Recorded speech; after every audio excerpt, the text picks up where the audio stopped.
자, 안철수가 오자 대결에서도 31%가 넘었다. 양자 대결에서는 이기는 게 나왔다. 이런 어떤 이 조사가 발표된 이후에 문재인 측에서는 지난번에 그 양자 대결에서 문재인 36.4, 안철수 43.6으로 안철수가 7.2% 앞섰다는 내일신문 디오피니언 조사에 대해서 상식적이지 않다면서 선관위 고발을 밝혔습니다. 자, 이 여론조사가 질소 포장 과자와 같아. 각 정당의 5명 대선 후보가 다 확정됐는데 다른 정당은 완전히 무시하고 의도적으로 자기적인 1대1 여론조사를 물어본 것은 안철수 띄우려고 한 것 아니냐. 자, 그래서 안철수를 띄워주려고 봉지에 질소를 꽉 넣고 있는데 봉지를 뜯으면 질소가 날아갈 거다. 즉 감자칩 이야기하는 겁니다. 감자칩이 원래는 감자가 칩이 부서지지 말라고 보호를 하기 위해서 질소를 넣었는데 나중에는 양을 속이기 위한 용도로도 됐죠. 자, 어쨌거나 이런 자신이 1등을 안 하면 그런 2등으로 나온 여론조사에 고발을 하겠다고 하는 그것도 웃기고요. 만약 이 말이 맞으려고 하면 문재인 후보 측은 이전에도 1대1로 해도 문재인이 압도적으로 이긴다라는 조사가 나올 때 그 조사를 문제도 삼았어야지요. 그렇지 않습니까? 그런데 그때는 가만히 있다가 이제 안철수가 문재인 앞섰다니까 이렇게 하는 문재인 후보 측의 태도나 자세도 정말 웃긴다고 봅니다. 그것뿐만 아니라 반문재인을 표방하고 이재명, 안희정을 지지했던 의원들에게 문재인 지지자들이 문자 폭탄을 보낸다니까 나는 모른다. 내가 지지자들 관리하는데 팬클럽 관리하는데 한계가 있는 거 아니냐 어쩌다가 이제는 그걸 또 뭐라고 했는가 하면 이런 문자 폭탄이 상처받은 사람의 상처에 소금을 뿌리는 격이라고 하니까 문재인 후보가 그랬죠. 뭐 선거 경선 같은 걸 하다 보면 뭐 양념이 그럴 수 있지 않냐라고 이야기했습니다. 여기에 대해서 문자 폭탄을 대표적으로 맞는 박영선은 문자 폭탄이 양념, 상처에 소금을 뿌리고 이렇게 이 장난을 치는 가벼움을 양념이라는 단어를 가지고 이거를 갖다가 상처에 소금 뿌리는 게 어떻게 양념이냐 이렇게 박영선 의원은 이야기했고 박지원 대표는 이런 말을 했습니다. 양념이 과하면 음식이 맛이 가버린다. 자, 자기가 대통령이 되면 자기들의 패권에만 단맛을 내기 위해서 양념을 치고 반대하는 사람들한테는 아주 쓴 양념을 친다란 말이냐 이런 이야기까지 됐는데요. 자, 이 양념이라는 말에 대해서 계속 이 말꼬리를 잡는 것은 이 진위를 왜곡하는 거다 이렇게 말을 했습니다. 자, 그런데 이런 어떤 지금 두 가지 문제들 여론조사에 대해서 선관위에 고발한다라는 그런 사고관이나 또 이 자신의 지지자들이 상대편 의원들에게 반대편 의원들에게 문자 폭탄 아주 악성 댓글을 다는 이런 부분에 대해서 양념이라고 표현하거나 문재인 후보 주변에 1000여 명의 폴리페서들은 다 끌고 모으는 부분이나 청주에서 충청권 TV 토론을 하면서 충북 지역에만 방송하는 걸 해놨다든가 심지어 현장 투표한 사람의 자신에 대한 압도적인 지지율 투표 결과를 미리 유포를 한다든가 우석대 사태에서 보듯이 당의 경선 선거인단 등록 직전에 전국을 돌면서 학생까지 동원한 집회에서 이렇게 지지를 당부하는 사람들을 캠프에 두고 있다든가 이런 어떤 행태들을 보면요 문재인 후보가 자기가 당선이 이미 확정된 것처럼 자만을 해도 보통 자만을 한 것이 아니고 이런 어떤 자만의 형태 특히 친노의 아주 배타적이고 교조주의적이고 자신들 안에서도 또 성골, 진골, 육두품을 가르는 이런 형태들이 당 내부에서 많은 상처를 남기면서 호남 민심도 얻지 못하면서 지금 안철수 돌풍을 만드는 겁니다. 근데 여기서 이제 한번 냉정하게 국민들이 생각해 볼 필요가 있어요. 문재인과 안철수는 무엇이 다른가? 과연 안철수는 보수적이고 문재인은 좌파적인가? 안 그러면 둘 다가 비슷한데 당선되기 위해서 보수적인 것처럼 안철수가 상대적으로 이렇게 우클릭을 했고 문재인은 여전히 왼쪽의 텃밭이 자기 쪽이기 때문에 그걸 견지하고 있는 것인가? 그러면 필요하면 문재인도 또 우클릭을 해버리면 어떻게 되는 거냐? 안철수가 자연스럽게 자신을 중심으로 단일화를 한다니까 유권자들이 표를 한다니까 지금 단일화에 대해서 필요 없다라고 내팽개칩니다. 비문연대 합의 뭐 서로 나눠먹기 그런 거 전혀 없어. 그냥 너네들이 내 밑에 기어 들어와 이겁니다. 그러면 문재인이 조금 있다가 이제 문재인이 죽을 맛이 되면 오히려 문재인이 보수 진영이나 심상정한테 연정을 하자. 단일화를 하자. 나눠줄게라고 할 가능성도 있어요. 정치판이라는 거는요. 안 될 것 같으면 다 내놓습니다. 내 대통령만 시켜주라. 그래 안 할 것 같습니까? 어제 당장 한번 보십시오. 문재인 후보가 후보 선출 이후 첫 일정으로 이승만, 박정희 묘역을 찾았다는 겁니다. 그래서 대선 첫걸음을 통합이라고 했습니다. 그래서 적폐청산을 주장해왔던 국가 대청소를 주장해왔던 여태까지의 메시지를 접어버리고 내 삶을 바꾸는 정권 교체라고 아주 소박하게 개개인의 어떤 생활에서 이득을 주겠다라는 쪽으로 말을 하면서 통합 화합을 내세우겠다고 이야기를 하고 그렇게 구박을 하던 이재명이 안희정이한테도 당직을 맡기고 그 캠프 인사들도 자신 캠프에 다 넣어주겠다라고 이야기를 하는 겁니다. 이건 무엇 때문이겠습니까? 안철수가 안 떴으면 문재인은 내 대기만 해라. 싹 썰어버리고 지금까지 애먹였던 놈, 지금까지 나한테 찍힌 놈, 그리고 우리를 멸시했던 놈은 다 그냥 쓰레기통에 넣어버리겠다. 저 보십시오. 요즘 그나마 눈꽃만큼 나가던 TV에도 황장수 출연 안 시키겠다. 이런 거 아니겠습니까? 문재인 될까봐 그랬는지 모르겠습니다. 어쨌거나 한번 보십시오. 그렇게 기고만장했습니다. 그러면서 뭐 문재인의 캠프에 자문하는 수준밖에 안 되는 인간들이 자기들이 되면 공무원들 무슨 어떻게 정부 조직 개편을 해서 뗐다 붙이겠다 하고 안보 문제에 대해서 부역자들 다 잡아낼 거니까 지금 아무것도 하지 말고 그 자리에 얼음 해가지고 꼼짝 말고 있어. 자료 없애지 마. 우리 들어가면 너네 그냥 안 둬. 이 짓거리를 했습니다. 그러니 민심이 좋아지겠습니까? 인심을 얻으려고 기어다녀도 선거판에 표가 안 올 참인데 점령군 행세를 해댔으니 인심이 이제는 문재인이 싫어서 안철수로 시위를 가는 겁니다. 자, 근데 안철수는 또 어떻게 합니까? 어이 보수, 넌 다 죽었어.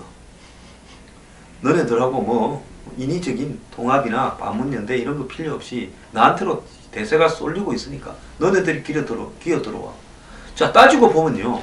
보수 입장에서 안철수는 2012년 대선에 나왔을 때 안보는 보수, 경제는 진보 하다가 설거머니 문재인한테 합치더니만 그냥 던져줬죠.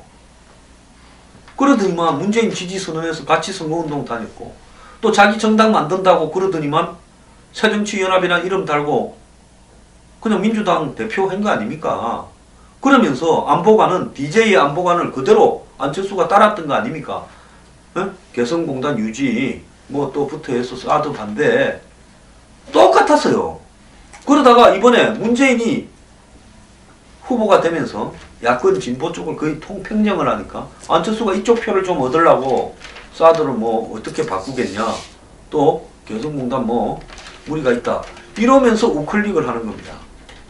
그러니까 사람들은요 문재인보다 그래도 안철수가 조금은 낫지 않겠냐고 하는데 안철수 혼자 빼고 박지원부터 국민의당은 안보 관련, 안보 외교, 북한 관련 당론은 똑같습니다. 더불어민주당하고. 오히려 박지원이 지금 DJ의 햇볕 정책에 한마디로 상속자지 않습니까? 박지원이 국민의당 대표지 않습니까? 그러면 안철수 혼자서 애매하게 이야기하면서 오른쪽으로 했다고 해서 근본적으로 바뀌었네요. 그것도 아니라는 겁니다. 자, 이런 상황에서 이 두 사람이 과연 이런 안보 문제나 이런 걸 떠나서 정말 문재인의 아들 문제, 이 하나에 대한민국의 기득 상류층들, 그들이 그렇게 비판하던 수구 보수 꼴통들의 행태가 다 들어있습니다. 안철수는 그 문제였습니까? 안철수가 오늘날 이렇게 되는데 뭐가 바탕이 되었습니까? BW라고 해서 신주 인수권부 회사채를 발행을 해서 자신이 파격적인 싼 가격으로 주식을 대량 인수케 하면서 40%에 가까운 주식을 유지한 채 그것을 상장을 시키면서 삼성 SDS가 2대 주주로 들어오고, 그러면서 안철수가 오늘날 성공한 벤처기업인이 되어서 대선 정치에 입문하고 대선까지 오게 된 겁니다. 만약에 상장에 실패했다면, 안철수는 또 그 많은 주식을 갖고 있지 않았다면 안철수보다 훨씬 나은 기술을 가진 벤처인들이 다 사라져갔습니다. 그런 사람 한둘이 아닙니다. 그런데 안철수가 유력 대선 후보까지 된 배경에는 BW라고 하는 부분을 정상적으로 발행했느냐라는 부분에 대한 의문이 저는 여전히 가지고 있고요. 더 나아가서 그가 지난 대선에 안철수의 딸 문제도 제기를 했습니다. 그때 아무도 안 한 문제를 제가 했죠. 제가 왜 했는가 하면 안철수의 생각이라는 책에 보면 공교육 강화를 그렇게 이야기하면서 대한민국 공교육이 무너져 간다 하면서 이야기를 했는데, 자신의 딸은 초등학교 때부터 한국에서 제일 한국의 수준 높은 사람들이 자기 자식을 일찌감치 조기 유학을 시키는 최고급 코스, 시애틀부터 팔로알토, 그 뭐 유명한 좋은 동네입니다. 팔로알토. 그러면서 이 필라델피아에 이는 유펜으로 보내는 이런 과정들이 그것이 옳은 것이냐 한번 국민들이 판단해라고 이야기한 겁니다. 자, 문재인 아들의 취업에 특혜, 그리고 파슨스가고 설치미술가로 세계의 유명 비엔날레에 다닌 문제에서 탈법이 있냐라고 이야기하면 탈법이 없을 수도 있습니다. 외견상으로는요. 안철수의 BW에 탈법이 있냐고 하면 탈법이 없을 수도 있습니다. 그런데 그것이 과연 공정했느냐고, 당시 장외 주식의 시가에 맞는 수준으로 BW를 발행했느냐, 이런 부분으로 봤을 때 그것은 많은 사람들이 의문을 가지고 있습니다. 안철수의 딸이 과연 안철수가 주장해놓은 내 돈으로 내 딸 고급 유학시키는데 뭔 잔소리냐? 그건 맞습니다. 일반 돈 많은 사람이 재벌회장이 강남 상류층이 그렇게 자산가가 자기 교육시키는 거 누가 말 못합니다. 대선에 나오니까 문제가 될 수 있다라고 이야기하는 거죠. 지나치게 그렇게 호화생활을 하고 화롭게 살던 사람이 이제 와서 대통령이 되겠다고 하면 그 문제에 대해서 국민들이 공감을 할 수 있느냐 하는 의문이 제기될 수가 있다는 겁니다. 그러지 않습니까? 문재인 아들이나 안철수 딸이나 다 내 자식이 먼저다 라는 부분 속에서 문재인은 거기에서 또 탈법 의혹까지도 제기되고 있는 거고, 안철수는 탈법은 아니지만은 과연 자신이 그렇게 항상 한국 사회에 성공한 돈 많은 기업인으로서 이 안철수의 생각이니 안철수 청춘 콘서트니 하면서 떠들고 다닌 만큼 그렇게 모범적인 삶을 자신의 삶에서 가족에서 실천해 왔는가 하는 부분에는 의문의 제기가 될 수 있고, 안철수가 이명박 등과 더불어서 이명박 정권에서 승승장구하고 학교를 옮겨 다니고 좋은 학교들을 부인과 더불어 더 나아가서 각종 위원회나 포스코 같은 기업에서 승승장구한 부분들이 그것이 옳은 가정이었냐 하는 문제에 대해서 의문은 충분히 제기될 수 있다고 봅니다. 우리가 정치인일 때 의문을 제기하는 거하고 정치인이 아닐 때 의문을 제기하는 것은 차원이 다른 이야기죠. 개인이 누가 욕을 하거나 비판을 하든가 말거나 내 돈으로 내 쏜다 어쩔래 하는 건 할 수 있습니다. 정치를 하는 사람이 그렇게 하게 되면요, 똑같은 일을 해도 비판의 소지가 있는 겁니다. 그러니까 선거할 때 정치인들이 잠바떼기 입고 허름한 가방 들고 다니는 거 아니겠습니까? 자, 이런 어떤 부분에서 우리가 이 두 사람이 과연 그 두 사람을 열렬히 지지하는 어떤 지지자들이 생각하는 것만큼 저 두 사람이 되면 적어도 이 썩은 보수들보다는 훨씬 나은 세상을 가져다 줄 거다. 이렇게 기대하는데 그 두 사람은 과거에 삼성 같은 대한민국의 최고의 자본 권력으로부터 자유로웠냐. 안철수의 삼성 SDS의 투자를 받아들여서 그와 더불어서 BW를 발행하는 과정. 문재인이 삼성공화국이라 불리우는 노무현 정권에서 이익자로서 활동을 하다가 지금까지 오게 된 과정. 자, 그리고 지난 대선에 저한테 대해서 가장 공격을 했던, 치명적인 공격을 했던 데가 중앙일보 JTBC입니다. 한때는 저보고 자료를 달라고 찾아다니던 방송인데요. 그쪽이 안철수 편에 서서 저를 공격을 했지요.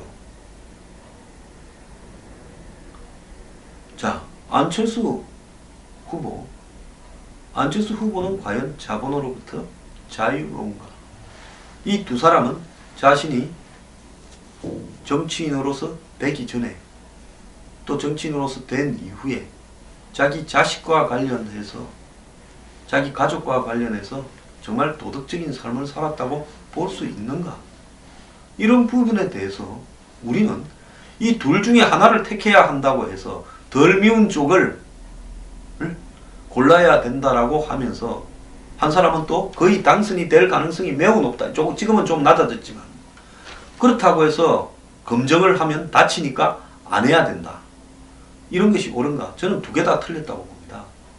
문재인이 아무리 대세론이 있더라도 이런 어떤 제기되는 의혹에 대해서 그걸 밟아버리고 그냥 진입하게 해서는 안 된다. 누군가는 막고 서서 문재인의 의문에 질문을 해야 되고요. 아무리 안철수가 문재인보다는 덜 밉다 하더라도 그렇다고 안철수의 흠결은 다 뜯고 가자라는 것은 옳은가? 저는 옳지 않다고 보고 있습니다. 둘 다 자기가 살았던 삶이나 자기가 지금까지 저 위치에 갈 때까지 유착하고 특혜를 받고 이런 부분. 안철수 의원도요. 노무현 정권하고 친했고 DJ 정권하고 친했고 이명박 정권하고도 친했습니다.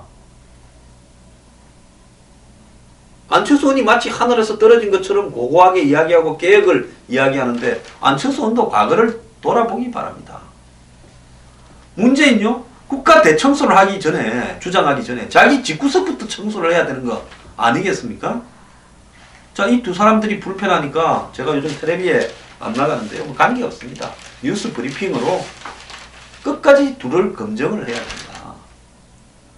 나중에 덜 나쁜 놈을 뽑아주더라도 덜 나쁜 분이라고 하겠습니다. 검증할 때까지는 해야 된다는 것이 그래야 국민들이 손해를 덜 본다. 정치인 믿지 마십시오. 약점이 많아서 대통령 되려면 국민들 앞에 머리를 숙이고 100번 사과를 하게 만든 다음에 대통령을 만들어줘야지. 그 둘 중에 하나라도. 그래야 정신 차릴까 말까인데 그냥 걸어서 들어가면 아마 기고만장해져서 옛날에 하던 버릇 똑같이 할 겁니다. 그 두 사람이 과연 정경유착이나 또 부패나 또 특권으로부터 자유로운가? 저는 전혀 둘 다 자유롭지 않다고 생각을 합니다.